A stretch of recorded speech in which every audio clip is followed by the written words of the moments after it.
Olá, bem-vindos e bem-vindas ao Café com o Investidor. Hoje eu converso com Pércio de Souza, ele é fundador da Stater. A Stater é uma boutique de investimentos que agora tem uma aceleradora chamada Nebula. Pércio, muito obrigado por participar do Café com o Investidor. Obrigado a você, Ralf. Pércio, você tem uma longa trajetória em M&A, mas nos últimos tempos você está se dedicando mais à gestão e agora com uma aceleradora de startups chamada Nebula. Me conta por que você resolveu criar a Nebula. Bom, Ralf, para entender a origem da Nebula, a gente tem que pensar alguns anos atrás. A gente sempre teve aquela desconfiança que aquela turma ali que tinha lá seus 5, 20 anos na grande penetração da internet do Brasil, no mundo, na verdade, 98, 2000, eles iam transformar a forma de fazer negócios com as empresas, a forma do consumidor atuar. E nós já há alguns anos a gente pensa como é que a gente pode fazer parte, né, desse movimento quando ele chegar. E hoje a gente vê que as pesquisas mostram que essa transformação está confirmada, né? Você olha, mais de 50% dessa turma é aquela que diz que o único item que eles não podem ficar sem é a internet. A grande maioria dessa turma também, eles olham muito mais a comodidade do que a segurança. Essa nossa geração X, né, que é a de antes dessa turma aí, da geração Y, antes dos millennials, ela pensa muito mais em segurança. A primeira coisa que vem na cabeça é a segurança. Dos millennials é muito mais a comodidade. E um outro item que faz uma diferença grande, eu acho, nesse negócio, é que 80% dessa geração, eles não querem só saber o que a empresa vende, mas também querem saber o propósito daquelas empresas que eles compram. E isso transforma muito o jeito de fazer negócio. E acho que vai transformar cada vez mais à medida que eles vão se consolidando como consumidores. E tem um outro dado agora, né, que mais de 50% do comércio online é feito por essa turma, por esses millennials, né? E quando eles representam menos de 20% da população consumidora. Então, isso significa que vai se intensificar essa revolução. Então, alguns anos a gente começou a pensar nisso. Eu fui morar fora com a minha família em 2019 e tentando germinar qual seria a melhor forma de fazer. Nós começamos a trazer gente, nós assumimos a gestão do Indusval final de 2018, então começamos ali junto com o Voiter, que foi o sucessor do Indusval, a gente começou a falar com empreendedores, começamos a falar com startups, para tentar germinar. Eu fora vi muito da revolução das fintechs. A indústria financeira vai sofrer, já está sofrendo, né, uma disruptura enorme, porque era uma indústria estável e tinha uma barreira enorme de capital. Hoje, a tecnologia está destruindo essa barreira de capital, né? A tecnologia e o acesso a recursos. Não só essas fintechs estão disruptando, mas, além disso, outros setores, como varejo e setor de indústria, também está vendo, com o acesso que tem à tecnologia, ajudar a democratizar os serviços financeiros, né, oferecendo serviços financeiros para os seus clientes. Então, vindo de lá, consolidando isso, eu fui me identificando cada vez mais. Eu tenho mais de 50, mas eu hoje me identifico com essa turma da geração Y. Eu sem complexo de jovem, mas eu hoje me sinto um trainee. Eu acho que quando eu olho para frente, é mais ou menos quando eu olhava quando eu saí da faculdade. Tem tudo para ser realizado. Então, a partir dessa cabeça a gente veio construindo o que seria a Nebula. Pensamos no formato, e começaríamos a Nebula em 2020, mas a pandemia atrasou isso 1 ano e meio. E hoje eu vejo que a pandemia atrasou, por um lado, isso, mas, por outro lado, ela intensificou essa transformação, né? Este ano passado representou mais de 5 anos nesse processo de digitalização. Então, a construção daquilo que veio ser Nebula veio desta ideia, né? Foi a partir daí que nós formatamos o que seria a Nebula. Pércio, mas como ela vai funcionar? Ela tem um foco, é fintech que você quer atrair, e além de atrair essas empresas, você como Stater, você vai investir, você vai dar um cheque para essas empresas, ou se trata apenas de um processo padrão de aceleração das empresas? Bom, essa é uma pergunta que eu me fiz várias vezes antes de começar, né? A gente olhou várias aceleradoras por aí e a gente pensou de atuar em duas plataformas, né? Naturalmente, a gente sabe que você começa a ancorar o negócio de uma forma e, à medida que o tempo vai evoluindo, você vai entendendo as necessidades e vai adaptando. Mas tem duas pedras, vamos dizer, fundamentais que a gente marcou para afirmar, para fazer a Nébula. A primeira delas é ser uma catalisadora de negócios que ajudem o ecossistema que a Stater já tem. E a segunda é ter um viés de responsabilidade social, que seja um espaço para dar inserção para a turma de baixa renda explorar alternativas. Então, começando pela segunda, da responsabilidade social, ela tem dois vieses aí. O primeiro, a gente vê, por um lado, você tem uma carência enorme, por exemplo, de programadores. Por outro, a turma da baixa renda tem muito pouco acesso a essas alternativas. Ou por falta de equipamento, por falta de recursos para poder ter curso. Você não tem cursos públicos de graça muito presentes. Então, a nossa ideia é conseguir trazer a inserção para essa turma, né, fazendo cursos. Nós estamos falando com algumas empresas que organizam cursos de programação, cursos de matemática financeira, cursos, os próprios parceiros que a gente tem de ponto de vista de negócios, trazer cursos desses profissionalizantes também para essa turma. Então, tem primeiro esse viés de poder empoderar essa turma da baixa renda. Todas as startups que vão estar lá, elas terão ali uma responsabilidade de alocar um determinado tempo da semana para apoiar essa turma, para prestar seu depoimento, para ajudar nos cursos, trazer questões práticas e tal para essa turma da inserção. Como nós estamos pensando em fazer isso? Nós estamos conectando com algumas ONGs, algumas entidades de comunidades, líderes comunitários, para criar esse fluxo, para ter uma seleção também. A gente vai criar um processo seletivo para trazer essa turma.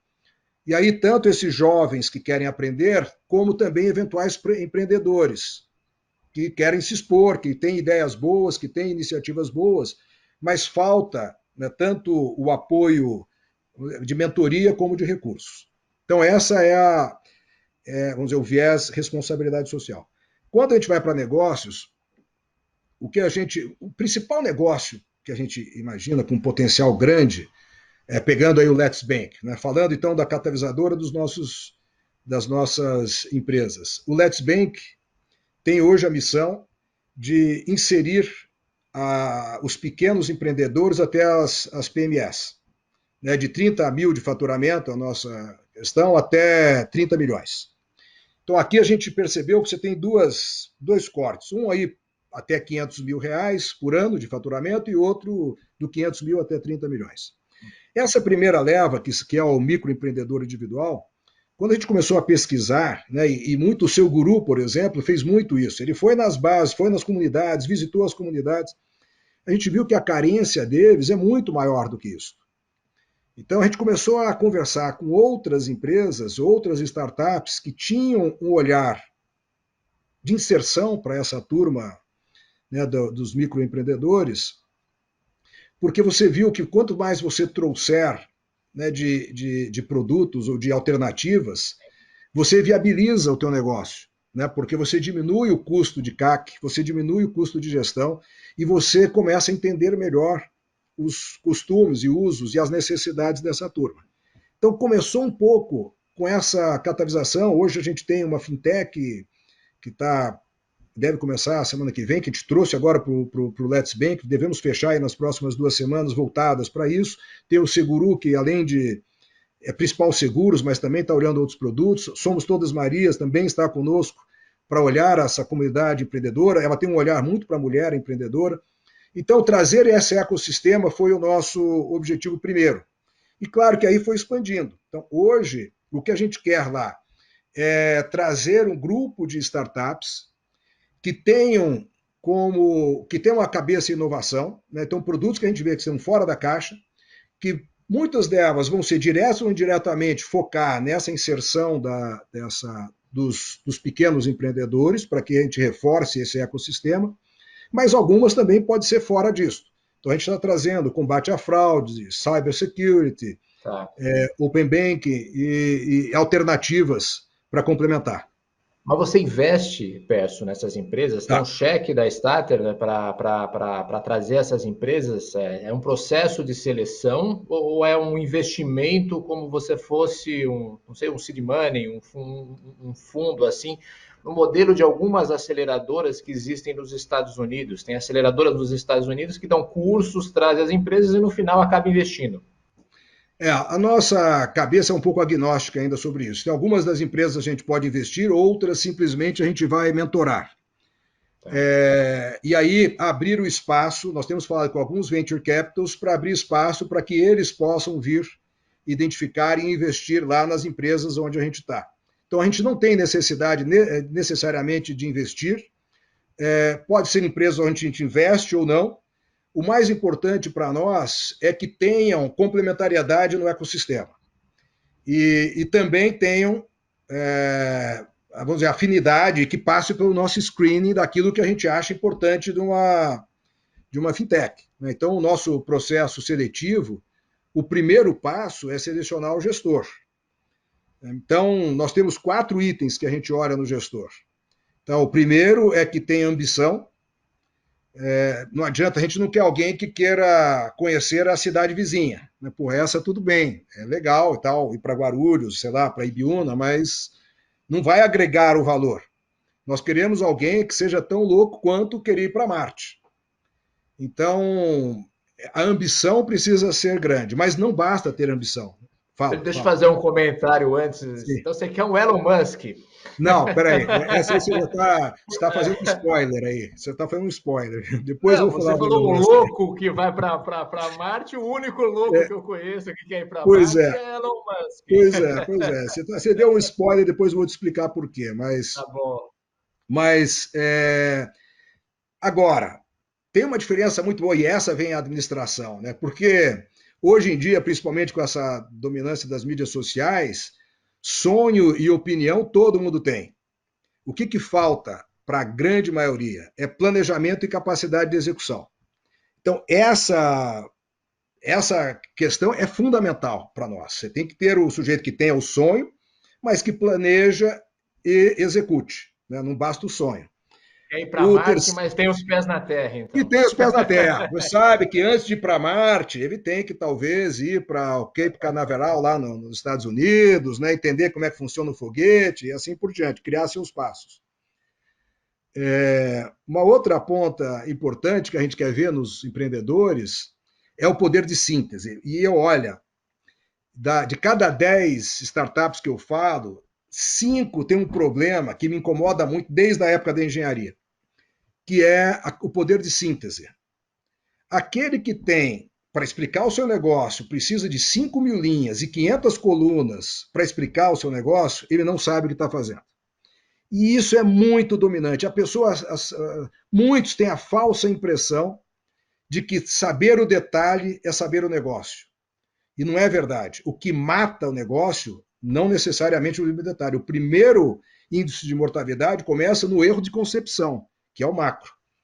E falando de engenharia, eu sou engenheiro civil, né? Então sempre fui apaixonado por essa coisa de física e pela engenharia, essa forma de raciocínio. Embora engenheiro tenha um problema, eu reconheço que é preto ou branco, cinza, ele fica meio perdido, mas tem nós temos lá na Stata uma metodologia que a gente chama de metodologia cachorrão, que é o cachorrão, quem quiser pesquisar na internet vai ver uma história que o Hélio Gaspari conta de um professor lá de engenharia civil da Universidade do Rio, da PUC do Rio. Mas basicamente o que ele fala é o seguinte: não adianta você saber aqui fazer 10 páginas de cálculo e depois no final errar na vírgula. Você tem que saber o jeitão da coisa. E isso é fundamental para o investidor e a gente olha muito isso. E o quarto e último item é a capacidade de solução. Eu adoro esquiar na floresta. E a primeira coisa que eu aprendi, que a última coisa que eu tenho que fazer quando estou esquiando na floresta é ficar olhando para as árvores. Porque se eu olho para as árvores, eu vou acertar as árvores. Então eu preciso olhar o vão entre as árvores, entendeu? A árvore é o delineador da melhor pista. E o empreendedor que fica, ou empreendedor ou gestor, né, que olha muito os problemas e só olha os problemas, ele não vai para frente. Ele tem que olhar aqueles problemas como uma solução para chegar ao seu caminho. Mas me conta, hoje já tem startups que estão na Nebula? Você tem ou está no processo de seleção ainda? Nós temos a missão de terminar esse processo até dia 30, próximas 2 semanas.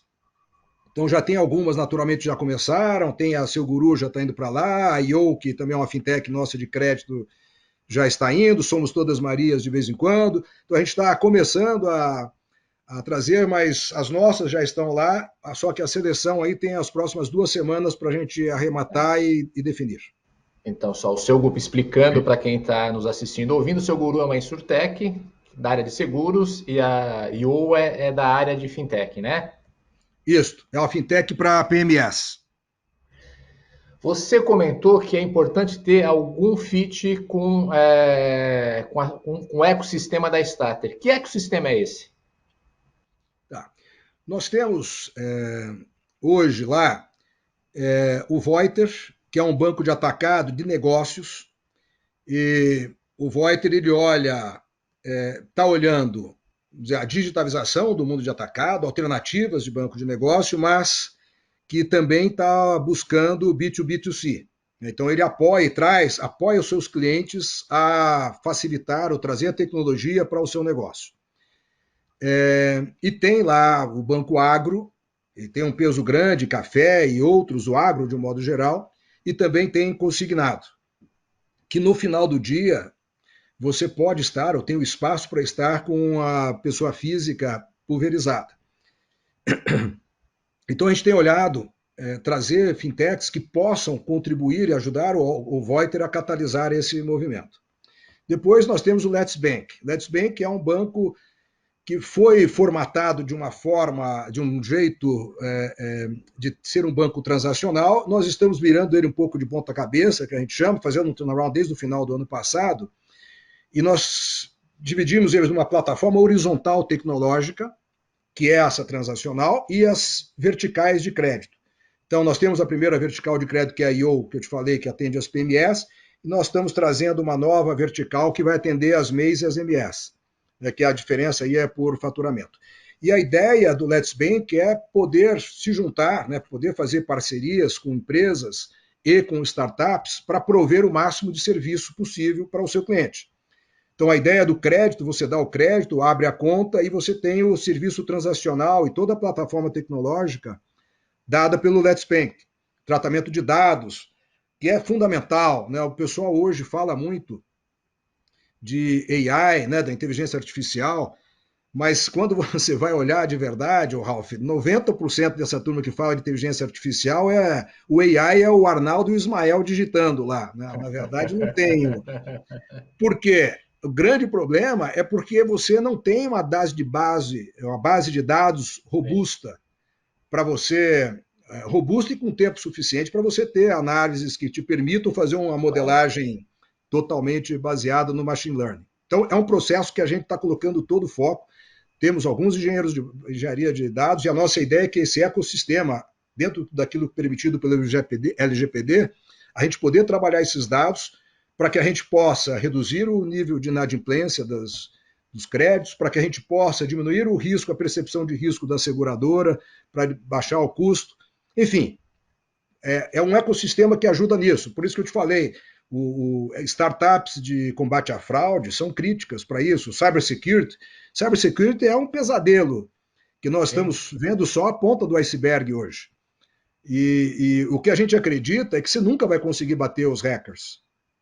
Os hackers sempre vão estar um pouco à frente. O que a gente quer fazer nesse ecossistema? Trazer uma tecnologia que te deixe 2 passos, 1 passo, 2 passos acima da média, para que o sujeito, na hora de hackear, sequestrar e tal, ele faça com os outros e não com a turma do ecossistema.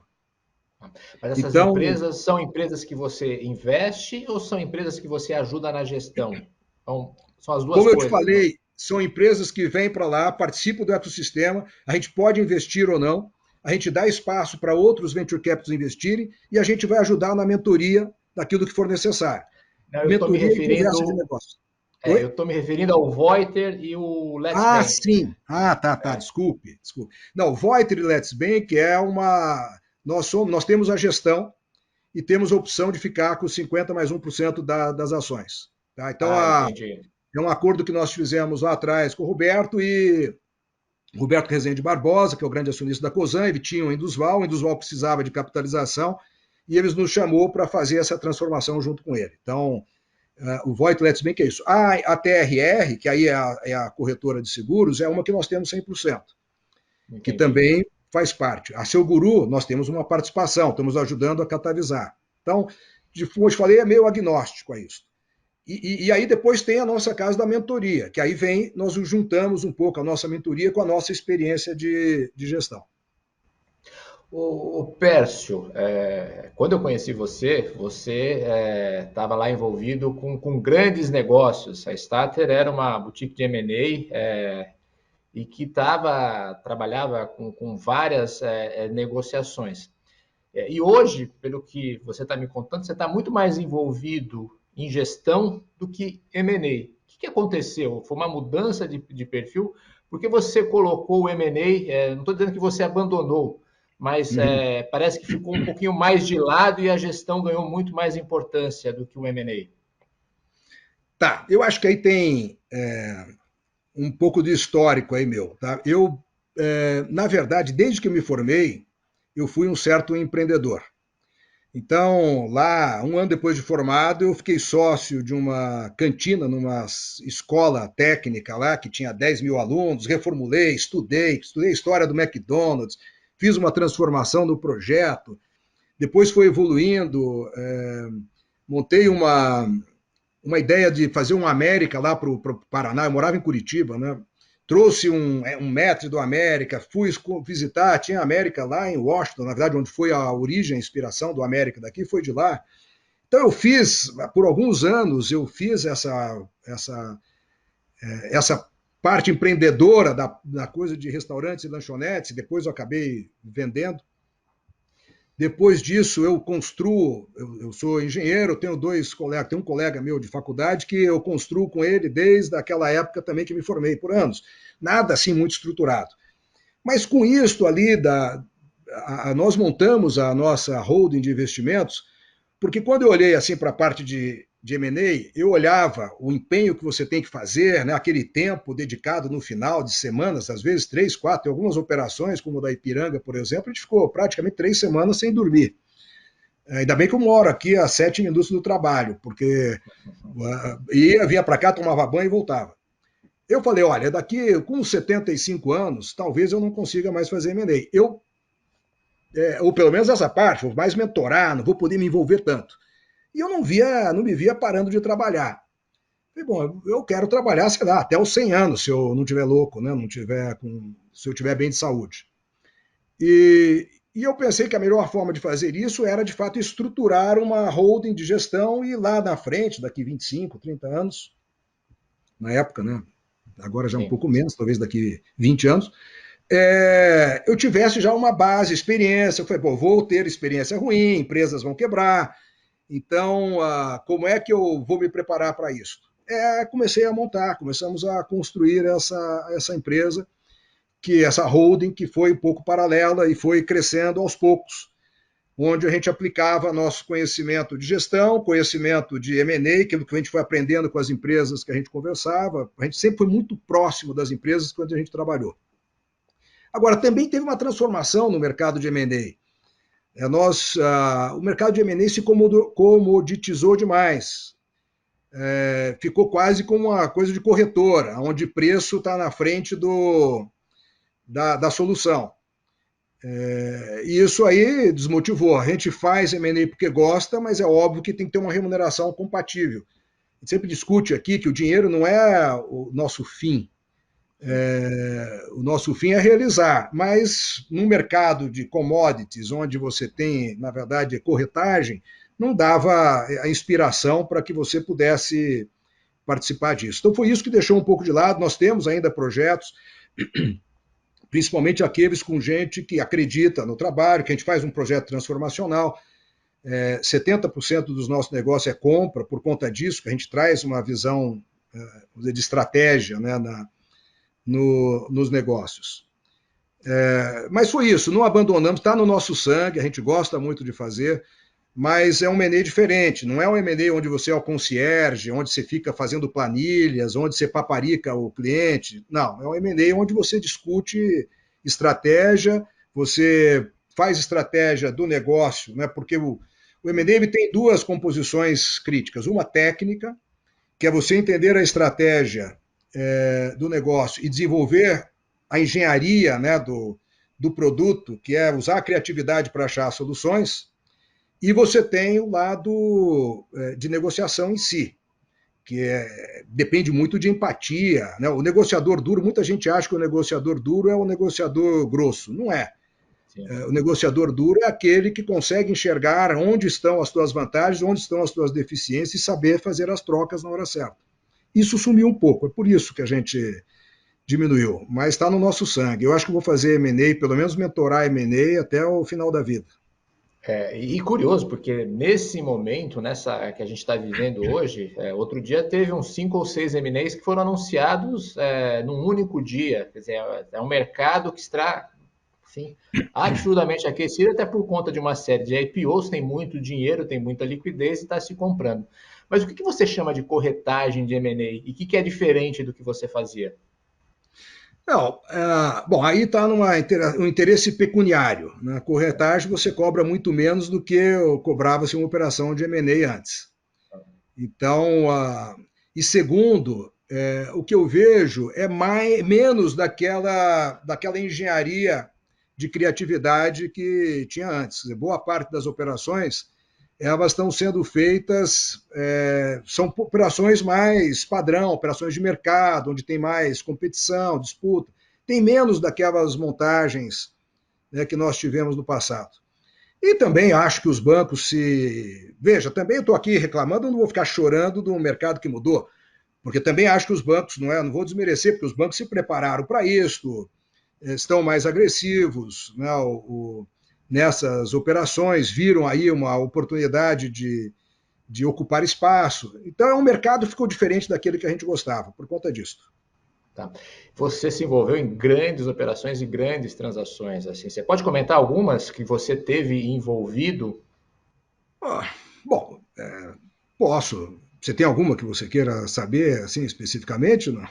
Você comentou do Ipiranga e você, durante um período, ficou conhecido como o banqueiro de Abílio Diniz, na época que ele estava no Pão de Açúcar, porque participou de diversas transações junto com o Abílio. Talvez você possa comentar essas. Não, eu acho que a nossa conversa sempre foi antes. Então, você olhar a estratégia da empresa e, a partir dali, tentar construir a história de M&A. Então, lá do Pão de Açúcar, quando nós começamos a ver lá no começo de 2000, né, 2003, foi logo depois da Start ter formado, a gente começou a olhar algumas alternativas e começamos a discutir com o Abílio aquela alternativa assim, já mais de longo prazo, né? Você mirar para onde é que você vai querer estar no longo prazo e a partir dali você identificar as oportunidades. Por incrível que pareça, um dos furos que nós não conseguimos levar foi o atacadão, que na verdade foi um erro estratégico que custou muito ao Pão de Açúcar. O Pão de Açúcar teve a chance, teve por 6 meses a opção de levar o atacadão, e não levou, porque eu me lembro, era um BI 750, eu acho que é a opção, que você foi discutindo, etc., não levou com medo das contingências. Apesar de toda a engenharia que a gente montou, nós não conseguimos que a turma lá, o financeiro e o pessoal do Abílio era comprado com a história, mas a turma, o time não comprou. E depois o Carrefour levou para o 2.200 e acabou transformando o Carrefour do Brasil. Sim. Foi um passo errado, mas depois o Abílio colocou a turma no lugar e conseguiu fazer.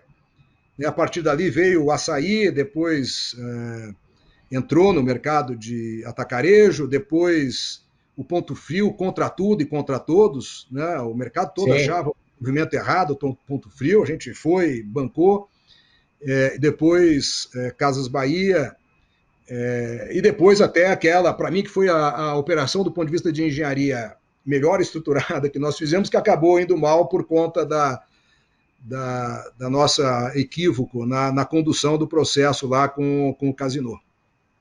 Você está se referindo o Pão de Açúcar comprando o Carrefour aqui no Brasil, que gerou todo um problema com o acionista do Pão de Açúcar, que era o Casino, e que no fim levou à saída do Abílio Diniz do Pão de Açúcar. É isso? O Abílio já estava saindo, na verdade, porque já estava vencendo o contrato dele. Mas, na verdade, a grande sacada, talvez, dessa operação, porque não era ficar com o Carrefour Brasil, não. O Pão de Açúcar ficava gestor, acionista de referência do Carrefour Mundial. Sim. No desenho que nós fizemos, você tinha lá ações específicas e tal. Foi uma operação interessante do ponto de vista, com apoio de advogados de lá e daqui, gente ultra competente. Mas, enfim, faz parte do aprendizado também. Né? Foi uma. E aí depois teve Aracruz, uma operação desafiadora, que quando a gente fechou, depois de fechada a operação, veio uma dívida de 4 bi de dólares da Aracruz, e deu toda a confusão de ter que negociar com os credores, em paralelo, negociar com os vendedores. Né? A Rumo, agora a mais recente que a gente fez dessas transformacionais, né? A fusão, a Rumo e a LR estavam numa briga homérica lá na justiça, a gente conseguiu montar também com a ajuda dos próprios ali, uma solução. Enfim, teve algumas operações que, de novo, que é do que eu te falei, a gente gostava de aplicar a engenharia na solução. Né? E cada vez que surgia uma árvore na frente, foi bom, cadê a melhor pista para ultrapassar essa árvore? Não teve assim nada, nenhuma sacada genial. Foi muito dessa história de você debruçar sobre o negócio e trabalhar em cima das soluções. Agora, olha que ironia, né, Pércio? O Abílio Diniz tentou comprar o Carrefour, ou fazer uma associação com o Carrefour Global, não conseguiu, saiu do Pão de Açúcar. Hoje, ele é acionista de referência no Carrefour Global, é acionista do Carrefour brasileiro, e tem o Atacadão, que é um negócio extremamente grande do Carrefour aqui no Brasil. Pois é, o Abílio foi um obstinado. Né? Então, na época, quando a gente olhava lá essa oportunidade de ficar no Carrefour, né, e na verdade ele estava ficando sócio do Bernard Arnault e do Colony, que eram dois investidores reconhecidos no mundo inteiro, e eles reconheceram a capacidade do Pão de Açúcar de tocar o próprio Carrefour lá fora. E ele sempre foi obstinado. Então eu tinha certeza, depois que o negócio não deu certo, que um dia ele ia conseguir a intenção, porque me deixou boa impressão com a turma do Carrefour. Depois disso, nós analisamos até outras operações lá fora, mas eu acho que o Carrefour era o sonho dele e acho que ele fez bem de levar em frente. A gente está chegando ao final, no final faço uma sessão de perguntas e respostas, um bate-bola. Mas antes de eu fazer essas perguntas, você tem que me dar o spoiler aí que você não contou assim do Elon Musk. O que é o spoiler do Elon Musk? Não, mas o problema é que eu sabia que você ia me perguntar qual o teu, como é que é o empreendedor que você admira, não é isso? O empreendedor que admira. Então vamos fazer um bate-bola aqui, perguntas e respostas rápidas. Aí você me dá o spoiler, então. A primeira delas é: quem te inspira? Meus pais. Meus pais, porque eles conseguiram conciliar uma vida muito dedicada à família, muito dedicada ao trabalho. Meu pai é juiz de direito, minha mãe sanitarista. Eles tiveram a vida dedicada à família, trabalho e a responsabilidade social. Então, meu pai hoje tem 89, minha mãe 87, super saudáveis e tal, mas eles deixaram um legado muito legal para nós todos, 4 irmãs e eu. Legal. Então, um empreendedor ou uma empreendedora que você admira, vamos ouvir o spoiler agora. Pois é, então é o tal do Elon Musk. Porque eu não tenho muita afinidade com algumas coisas que o Elon Musk pensa, né? O jeito que ele age e tal, eu acho que ali é um pouco fora daquilo que eu acredito. Mas não dá para tirar o mérito dele de ter pensado o primeiro carro elétrico. Ele fez uma revolução numa indústria totalmente consolidada, que todos achavam que seria impossível de disruptar. Ele disruptou, trouxe o carro elétrico e saiu de um laboratório para se tornar uma realidade, está aí. E a segunda coisa, ele tem esse negócio que tem algumas, eu fiquei pensando esses dias, né, algumas pessoas na humanidade precisam ter isso. É aquele sujeito maluco que pensa no negócio que vai servir para daqui a 500 mil anos para frente. Ele não vai se beneficiar disso. Como foram lá os desbravadores dos mares? Né? Muitos se ferraram ali nas primeiras ondas e tal, não sabiam para onde estavam indo, chegaram na América, achavam que era na Índia. Mas se não fosse eles, o mundo não seria esse que tem hoje. Verdade. E o Elon Musk, eu acho que tem essa cabeça que é admirável, você saber de alguém que pensa totalmente fora da caixa como ele. Legal. Um erro. Erro. Tem uma coisa interessante, eu vi uma vez uma entrevista do Steve Jobs, quando ele ainda era humilde. Né? Logo depois que ele pegou lá a Apple de volta, ele estava numa palestra falando, né, como é que ele ia fazer e tal, e aí um investidor com cara amarrada fala, pô, você fez a burrada total aqui na Apple, destruiu a Apple. Quem te disse que você não vai fazer isso de novo? Ele contou até 10. É um sarro que bem interessante, porque ele fica pensando, olhando e tal, leva uns 10, 15 segundos para começar a responder, mas ele fala, olha, eu acho que eu vou cometer erros nos próximos anos, mas isso é bom, porque significa que eu estarei tomando decisões nos próximos anos. Então, erro faz parte da vida. Né? O erro você vai construindo, você tem. O que o empreendedor tem que fazer é olhar o gestor e não ficar refém desse erro. Então, eu acho que eu fiz vários erros. Talvez, difícil você dizer qual o maior erro, mas o erro talvez que mais me marcou, porque mais financeiramente nos pegou, foi o erro da Unipar. Nós fizemos a gestão da Unipar, a Unipar, transformamos a Unipar, na verdade, que ela era uma empresa cheia de polêmicas, uma gestão familiar, controvérsias, brigas, questões, ações, etc.